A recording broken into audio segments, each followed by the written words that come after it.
আমার নাম সাফওয়ান উদ্দিন সাইফ। মাদ্রাসার নামটা কি বলো তো? ইমাম মুগার রহমতুল্লাহ মডেল মাদ্রাসা। আজকে পরীক্ষাটা ভালো হয়েছে। কি পরীক্ষা দিয়েছো পাপা বলো তো? খলিফায়ে রাশিদিন ছবি পরীক্ষা। খালসা রহমতুল্লাহ আলাইহি সুন্নিয়া মাদ্রাসা। তোমার নাম? জুবাইদা খানম মাবসুরা। আচ্ছা, আজকের পরীক্ষাটা দিয়ে তোমার কেমন লাগছে বলো? ভালো, অনেক ভালো লাগছে।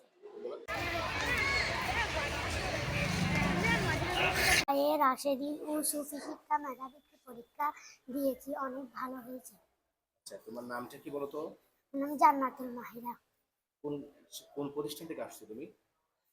জোবরা সরকারি প্রাথমিক বিদ্যালয়। রাশিদিন ও সুফি শিক্ষা মেধাবৃত্তি বৃত্তি পরীক্ষাটা দিচ্ছি।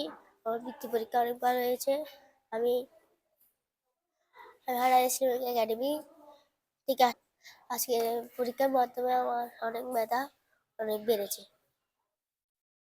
আসসালামু আলাইকুম ওয়া রাহমাতুল্লাহি ওয়া বারাকাতুহু। আলহামদুলিল্লাহ, আমাদের আজকে খোলাফায়ে রাশিদিন সুফি বৃত্তি আজকে অনুষ্ঠিত হচ্ছে 20শে ডিসেম্বর 2025। আলহামদুলিল্লাহ, প্রশ্নগুলো অনেক সুন্দর মনোরম, আর বাচ্চারা পরীক্ষা দিয়ে অনেক সন্তুষ্ট, সবাই পারতেছে। এটা এমনভাবে ইজি করা হয়েছে, আমি লিখতে হচ্ছে না, টিক চিহ্ন দিলে আমাদের পরীক্ষাগুলো হচ্ছে। বাচ্চারা সুন্দর, সবাই পরীক্ষা দিয়ে খুশি হয়েছে আলহামদুলিল্লাহ। আর রেজাল্টটা কখন দিবে আপনারা? আলহামদুলিল্লাহ, অতি শীঘ্রই আমাদের রেজাল্টটা পাবলিশ হয়ে যাবে এই অল্প দিনের মধ্যে। জন্য আসলে বৃত্তি পরীক্ষা দেওয়ার পর একটা বাচ্চার যে পড়ালেখার প্রতি যে উন্নতি আগ্রহ বাড়ে, সেটা বৃত্তি পরীক্ষা দেওয়ার কারণে। কারণ বৃত্তি পরীক্ষা দিতে গিয়ে ছেলেটার মধ্যে একটা পড়ালেখার প্রতি আকর্ষণ, উদ্দীপনা বেড়ে যায়।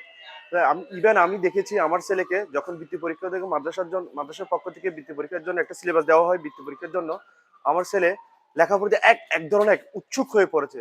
তখন আমি ওকে যখন গাইড করি পড়ার জন্য, বৃত্তি পরীক্ষার জন্য প্রিপেয়ার করি ওকে, আমি নিজেও পড়াতে গিয়ে দেখি অনেক কিছু আমাদের অজানা।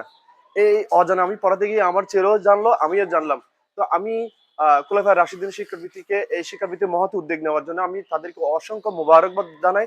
এই ধরনের উদ্যোগ যাতে আরো সামনের দিকে আরো বৃদ্ধি করে আরো এগিয়ে নিয়ে যেতে পারে, আমি এটাই দোয়া করি। এবং আমি আরো আনন্দিত যে আমার ছেলে, আমি একটা অভিভাবক হিসেবে আমার ছেলে আজকে এই বৃত্তি পরীক্ষায় অংশগ্রহণ করে যে দৃষ্টান্ত দেখা যাচ্ছে, সেটা আমার কাছে অনেক আনন্দের বিষয় হয়ে দাঁড়িয়েছে। আসসালামু আলাইকুম ওয়া রাহমাতুল্লাহি।